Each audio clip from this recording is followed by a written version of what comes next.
Hello and welcome to Countdown. I'm Scott Leber. He is David Greenberg. We're glad you could join us for our midweek digital high school football show as we count down to another week of action. This is the final week of the regular season. We'll look ahead to the key matchups on Friday night. We'll also look at the playoff picture for our local teams. And Tim Bailey will join us with some thoughts on this week's Nick 10 action. Stillman Valley's Griffin Brittnell will join me in my 2-minute drill, and we'll bring you our Week 8 Stat Stuffers, MVP, and our top plays. Plus, Candace King will tell us what we can expect weather-wise for the games this weekend. Typically, going into this final week of the season, there would be several teams on the playoff bubble. This year, that's not the case. No, really only one. That's North Boone. The Vikings are sitting at 4-4. They kept their playoff hopes alive last week by blowing out Winnebago 47-10.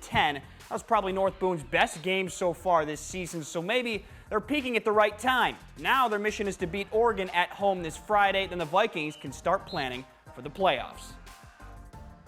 It means everything at this point. We've kind of been in that playoff mode, the last few weeks where we've been pretty open about that. Every game's a playoff game at this point because we need to keep winning to get in. So, obviously another huge game this week, and we need to make sure that we're, coming out ready to play. Well, I would like to see North Boone get into the playoffs. It would be a shame if some of those talented kids on this team saw their season come to an end Friday night. Yeah, I felt from the middle of August that the Vikings were a playoff team, but they had some early hiccups in the season. And quarterback Chandler Alderman missed time with a concussion, but now it feels like everything has come together at just the right time for them. Yeah. Well, perhaps the biggest game in the Big Northern Conference this week will be the battle for second place. 7-1 Stillman Valley will take on 7-1 Genoa Kingston. Cardinals have reeled off 7 straight wins since their opening loss to Byron.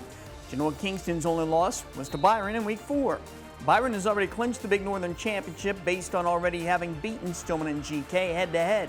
So there won't be a conference championship at stake Friday in Genoa, and both these teams have playoff spots locked up. But there will still be plenty to play for in this game.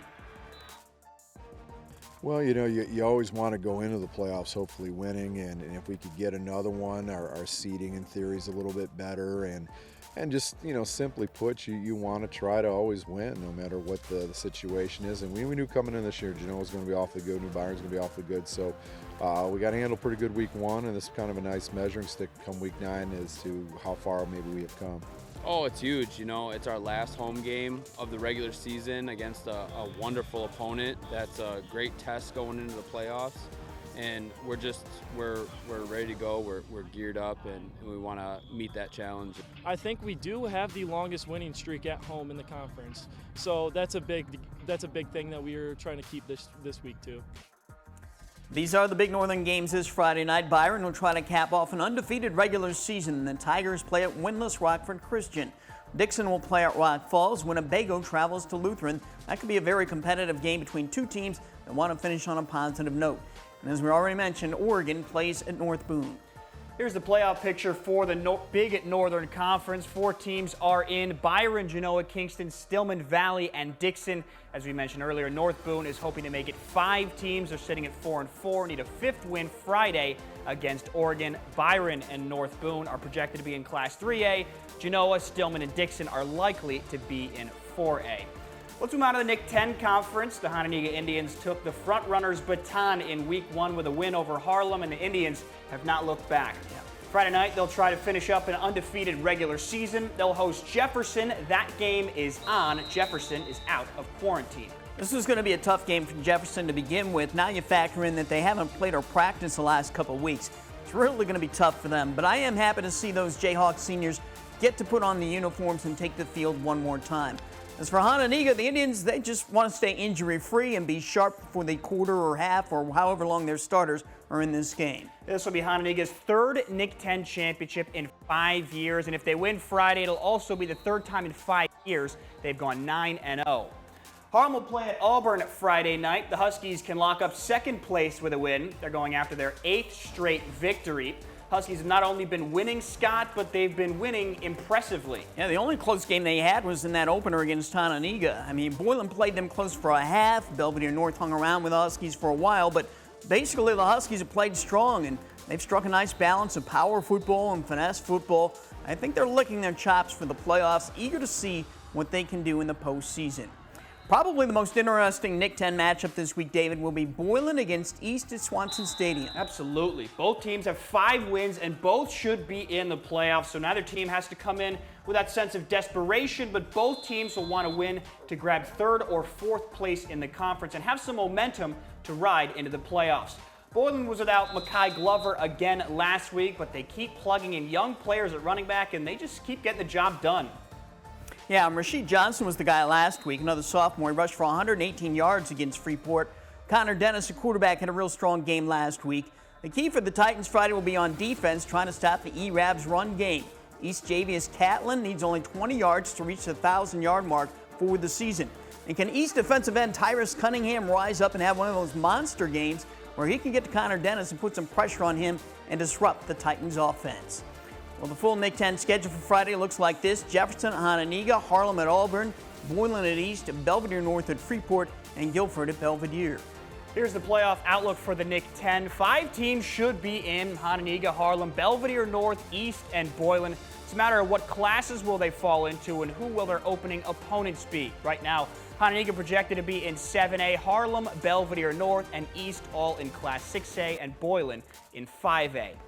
Well, let's welcome in our Nick 10 analyst, Tim Bailey, to talk about some of these things and more. Tim, let's start with the topic of the playoffs and teams that are headed into the playoffs wanting some momentum coming out of the regular season. I mean, how important really is that for these teams to feel good about themselves coming off this final game of the regular season and be playing sharp and have some momentum going into the postseason? Well, I think it's an exciting time for these young players to now get a taste of that postseason. And these young coaches get a taste of the postseason as well, and go in knowing that you're 1-0. It doesn't matter what you did, in your conference or through your schedule throughout the weeks. But most importantly, it's just really staying focused and understanding. You have to have great practice. You're going into a playoff, you could end up playing against a team that you've never even played against before. That's out of your conference. So. When you get into the playoffs, you just got to be mindful of things like that. And again, it's an exciting time of the year. I've been there, I've done that. So these kids and these coaches need to understand that, relish this time. And Tim, we talk about momentum and obviously building towards that, but for Hononegah and for Harlem, it seems like they're just continuously on the up and up, and the worst thing for them would be to potentially get an injury situation for them. So is this a game, maybe like in the NFL, we see week 17, week 18, when coaches pull the players to, save them from injury for the playoffs? Is that what can happen this Friday night? I'm going to play head coach right now with you guys. If I'm a head coach and, I'm in the playoff game and we blow the doors wide open on this thing where we go up, 21, we go up maybe 28, to our opponent's 0 or to our opponent's whatever.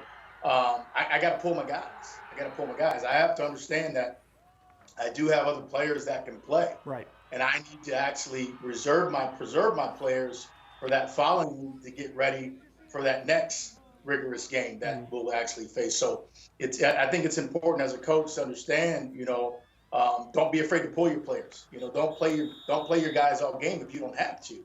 Yeah, Tim, let's talk a little more playoffs here.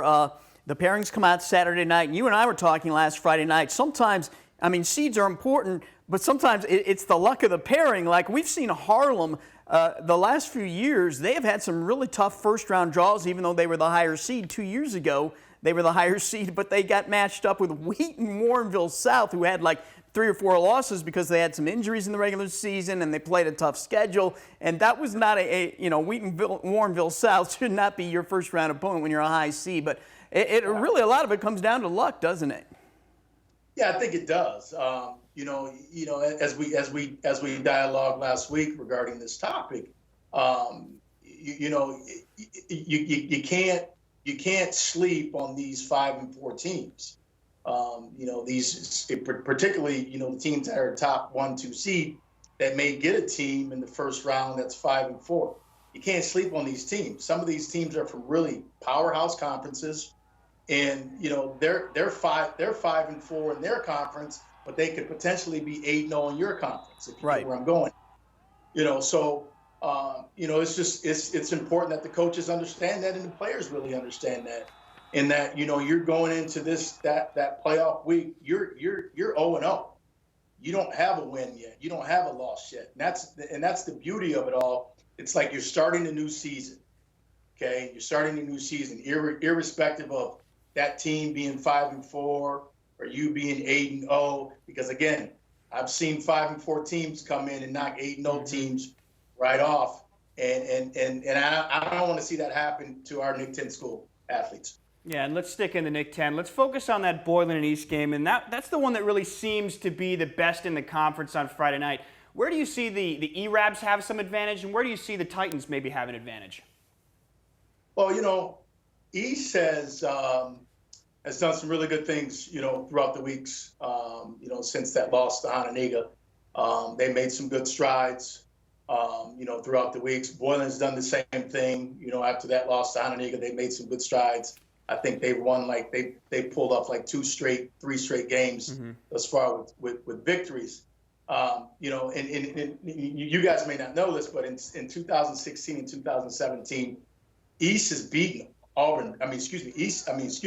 East has beaten Boylan before. So I think one thing that East has going for them, they have a coach that's actually beat Boylan before. You understand what I'm saying? Mm-hmm. So he understands how he needs to prepare his guys this week. And as it goes for Boylan, I think Coach Cacciatore knows, the type of system that Coach Griffin runs over at East. He knows the type of dynamic players that he has on both offensively and defensively. And knowing Coach Katz like I know Coach Katz, hopefully he game planned this week correctly to actually, bring East to a stop. Tim, good stuff as always. I like the way you think. Thanks for joining us, and we'll catch you again right here in the studio Friday night after the games. Thanks, Tim. All right, guys, thanks. I appreciate it. Look forward to Friday. All right, on to the NUIC, and these are the games in that conference this weekend. DuPec tries to wrap up a perfect conference season at Stockton. Forest in Atlanta Winslow's a great rivalry and has the makings of an exciting game between playoff-bound teams. Galena will play at East Dubuque, Dakota at Fulton, and EPC at Walter Christian. Here's the playoff outlook for the Northwest Upstate Illini Conference. DuPec, Lena Winslow, Fulton, and Forreston are all in. Galena could get in with a win Friday against East Dubuque. DuPec is projected to be in Class 3A, where at some point it could potentially meet Byron, just as they did 2 years ago. The other 4 teams are all projected to be in Class 1A, where they could run into each other early on in the playoffs. Well, 3 other teams from our area are playoff bound. Rochelle projected to be in Class 4A, Sycamore in 5A, and Marengo in Class 4A as well. The 8-man football playoffs, it's a different animal. They're not part of the IHSA playoffs. Local 8-man teams that should see playoff action are Polo, Orangeville, Milledgeville, and possibly Aquin. Here are the 8-man games this weekend. Aquin is at unbeaten Polo. That's the big one. River Ridge will play at Hiawatha, South Beloit at Milledgeville, Orangeville at Cuba Spoon River, and Amboy at Alden Hebron. We'll get to our top 5 plays of the week and our MVP in just a moment. Right now, Stillman Valley senior Griffin Brittnell joins me in our 2-minute drill. Griffin, you are a linebacker and a fullback for the Cardinals, but is there another position, if Coach gave you the option to play a different position, is there another one you think you would excel at that you would like to play? I've always wanted to be a halfback. To get out in open space and be able to run in open space instead of right at people. You feel like you got the speed for that? Somewhat, yeah, I think I do. All right. What's the best thing about being a Stillman Valley Cardinal? Getting to know the team, people that you wouldn't always talk to in school, just create bonds that are unexpected. Mm-hmm. What's your favorite NFL team? Do you have one? The Indianapolis Colts. The Colts, that's a new one, all right. What drew you to the Colts? Huh? My dad is a Colts fan, and Peyton Manning and Andrew Luck, they were very important parts of that. Okay. So they're both retired now, so who would be your favorite current player in the NFL? Darius Leonard, probably. He's crazy as a linebacker. Yep. Another Colt. Okay, yeah. That makes sense. All right, how about on this team? If you had to go to battle with only one of your teammates, you could just pick one, who would that guy be? Who would you trust? Colton Cook. He's just insanely strong, he's physical. He's a great leader, so I'll choose Colton Cook. And who on this team has the best sense of humor? Is there somebody who's a little bit of a jokester on this team? I would say Braden Shaw. He's super funny, always making jokes and making fun of people. What are your other talents or hobbies? What when you're not playing football and working out, what do you like to do? I also play basketball and pretty much just basketball. Play video games too. Okay. Yeah. All right. Is there a sport that you've tried that you just weren't very good at? That no matter how hard you tried, it wasn't your thing? Baseball, kinda. I wasn't the best at baseball, so yeah. Okay. What's your game day routine? You wake up in the morning, the afternoon, right before the game. What do you do to get yourself ready mentally to play well that night? I'll come home from school, take a quick nap, and make some popcorn chicken and French fries in my air fryer. Wow, that sounds good. You can eat all that before a game, huh? Sometimes. Sometimes. Yeah, that sounds pretty good. Nice and healthy. I don't snack know there how before you can game eat time. that, though, and then go play a football Right, game. that's a little too filling, a little too much fried food before a game. Sounds good, though. Thanks to Griffin for playing along with us. Well, it's time to count down our top 5 plays from Week 8. Top play number 5 is Harlem's Adrian Palos doing what he does on offense against Belvedere. Uses his vision to break in the clear and watch him stiff arm a defender, and Palos is gone for the touchdown. He just makes everything look easy out on that football field. Top play number 4, some trickery by Hononegah quarterback Isaac Wizenam moves from behind center to an up back position. And then on the snap, the Indians do a reverse, and Drake Emanuel throws to an open Wizenam in the end zone for the touchdown. We like it whenever a quarterback is on the receiving end of a touchdown pass. The Rockton Special. Top play number 3 now is North Boone's Will Dutch doing his thing on the opening kickoff at Winnebago. Fields the ball on one hop at the goal line, avoids one man, and finds a crease. And as he approaches midfield, he's just got one man to beat the kicker, and Dutch is going to win that one every single time. He gets past the kicker and gone for a 100-yard kick return for Will Dutch. That's our top play number 3. Top play number 2 is another kick taken to the house. This one by Boylan's Joey Apino against Freeport. Gets a wall of blockers, makes a couple cuts, then watch this. He's going to get grabbed at midfield by the jersey by the kicker, Brennan Green. Apino says, hey, watch this. I'm just going to spin right away from that. He continues to the end zone, 76 yards on the play. Great job by Joey Apino. And our number 1 play from Week 8, it's another Dutch at North Boone. This time, Chris Dutch making a leaping catch on a Chandler Alderman pass for a touchdown. Great catch radius, great hands, great concentration. Chris Dutch of North Boone makes our top play of Week 8. Let's look at our Week 8 stat stuffers. Byron's Ethan Paul skill rush for 159 yards and 3 touchdowns in Dixon. North Boone's Will Dutch had 11 receptions for 212 yards, and he returned a kickoff for a touchdown. Boylan quarterback Connor Dennis threw 3 touchdown passes and ran for a 4th touchdown. Another Titan, Joey Apino, did it on offense, defense, and special teams. He had 1 touchdown catch, returned a kickoff for a touchdown, and intercepted a pass. Harlem's Adrian Palos rushed for 223 yards and 3 touchdowns for the Huskies against Belvedere. Dupec running back Trenton Taylor rushed for 157 yards and 2 touchdowns in a win against Galena. Oregon running back Daniel Dominguez rushed for 166 yards and 2 touchdowns in the Hawks win over Rock Falls. Dupec quarterback Hunter Hoffman was sharp against Galena, completing 19 of 22 passes for 259 yards and 3 touchdowns. And North Boone receiver Chris Dutch had 9 receptions for 136 yards and 4 touchdowns against Winnebago. Our Week 8 MVP is North Boone quarterback Chandler Alderman. How about these numbers? 413 yards passing and 6 touchdown passes. He did that in North Boone's 47-10 win at Winnebago. Chandler Alderman, congratulations. You are our Week 8 MVP. Well, this is the final Friday night of the regular season this week, so what type of weather can we expect? Here's Candace King with our football forecast.